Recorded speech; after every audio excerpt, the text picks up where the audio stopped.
Ya, pemirsa, terima kasih Anda masih bersama kami dalam My News Jabar. Pagi hari ini kami masih membahas tema mengenai operasi plastik. Dan untuk Anda yang mau bergabung bersama kami persilakan untuk menghubungi nomor telepon interaktif kami. Masih bersama Dr. Vita di sini, dan tadi belum sempat terjawab ya dok ya. Untuk melakukan kegiatan normal seperti biasanya, itu membutuhkan waktu berapa lama pasca operasi? Tergantung tindakan teknik operasi apa yang dilakukan oleh pasien tersebut, Mbak Laras.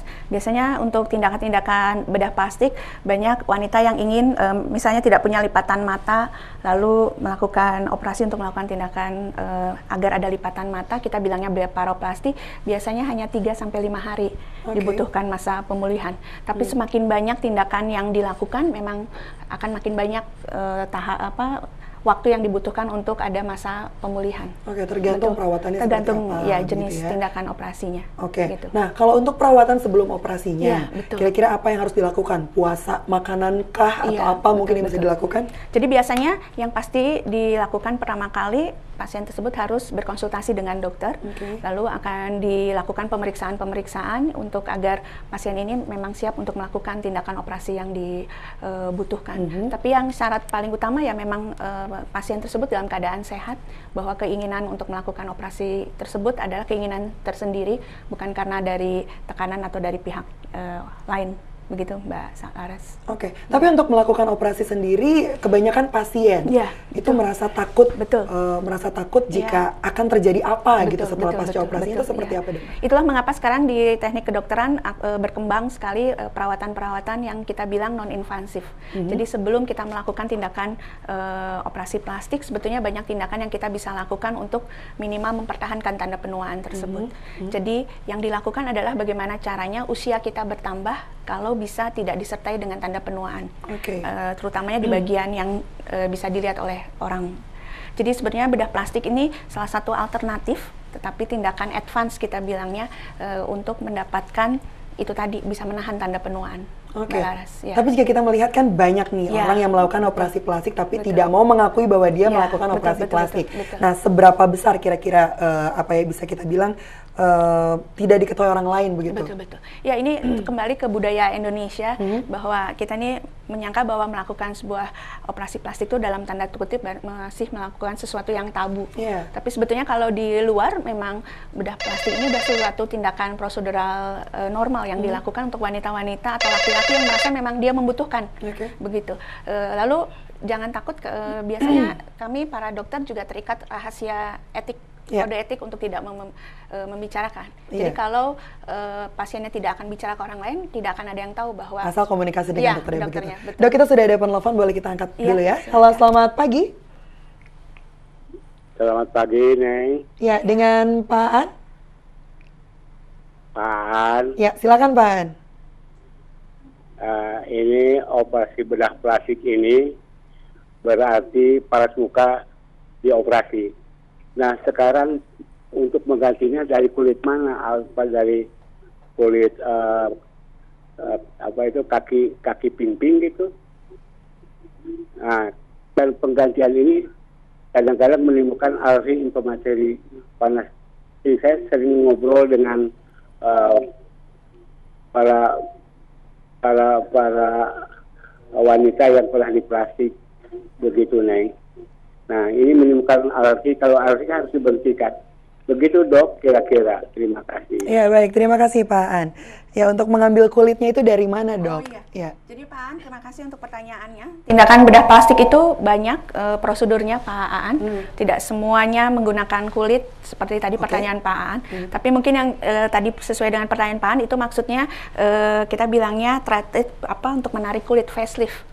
Jadi bagian-bagian kulit yang kendor akan ditarik untuk merangsang agar jaringan elastin dan kolagen penguat kulit itu untuk terbentuk lagi. Jadi tidak diambil dari kulit orang lain, tapi dari kulit pasien sendiri akan dirobek atau diinsisi kecil untuk membuat sebuah tarikan di belakang telinganya. Seperti itu Mbak Laras. Baik. Nah, jadi tidak selalu dari kulit kita sendiri. Betul. Tadi Pak An bilang ada yang alergi atau apa, kemungkinan itu alergi biasanya teknik prosedur bedah plastik yang lain lagi. Misalnya untuk pemasangan implan untuk daerah hidung, payudara. Nah, itu karena diambil dari luar, dari bahan yang tidak ada di dalam tubuh kita, nah itu yang kemungkinan akan menimbulkan alergi. Ya. Oke, Begitu, Mbak baik. Laras. Nah, dari sekian banyak pasien, Dok. Betul. Dilihat dari surveinya Iya, saja, betul. apakah orang-orang yang melakukan operasi plastik ini dipicu oleh ketidakpercayaan diri?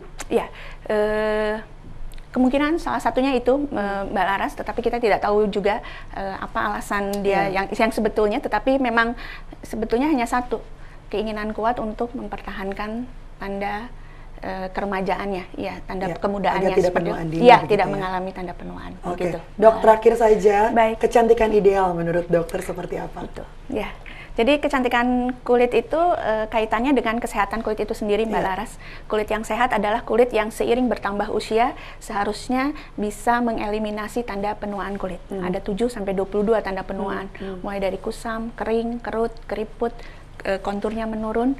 Nah, dengan kulit yang sehat sebetulnya usia kita bertambah, tapi tidak perlu ditambah dengan tanda penuaan kulit. Oke, Begitu. artinya mungkin boleh diiringi dengan olahraga yang Betul, ditunjukkan, betul. begitu Ya, gitu ya. Baik, dokter, Baik. terima kasih sekali lagi atas Ya, waktunya terima dan kasih, juga Mbak informasi Laras. yang telah disampaikan Ya, pagi hari yang ini. ini. Dan untuk Anda pemirsa, terima kasih Anda telah menyimak iNews Jabar hari ini. Ikuti terus kanal YouTube iNews Bandung untuk menyimak kembali seluruh tayangan kami. Akhirnya saya Laras Tahira mengucapkan semangat beraktivitas untuk Anda dan sampai jumpa. Terima kasih, dokter.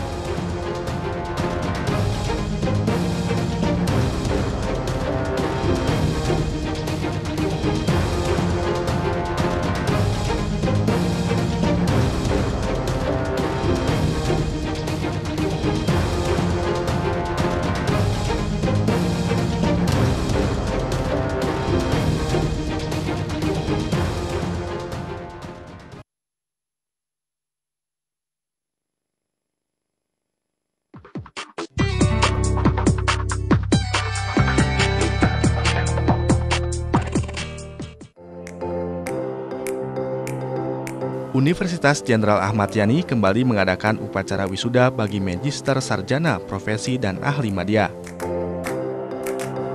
Kali ini Unjani meluluskan ratusan mahasiswanya yang dikukuhkan dalam sidang terbuka Senat Wisuda tahun 2018 di Gedung Sasana Krida Kampus Unjani, Kota Cimahi.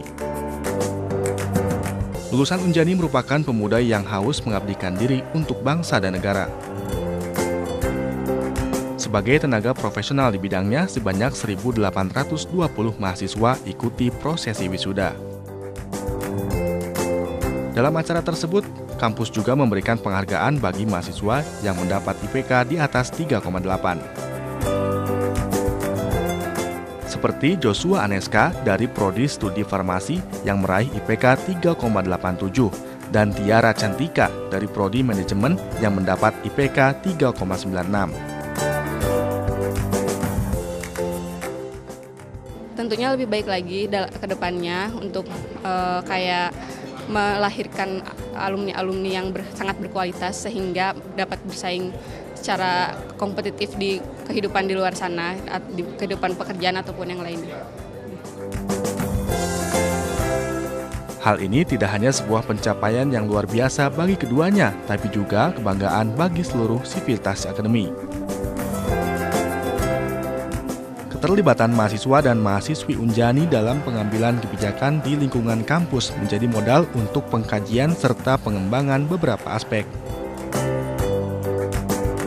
Di mana nantinya kebijakan tersebut menjadi sebuah energi positif untuk berkuliah di Unjani, seperti job fair dan pendidikan karir and development center. Tujuannya agar lulusan Unjani mampu menjadi generasi yang unggul.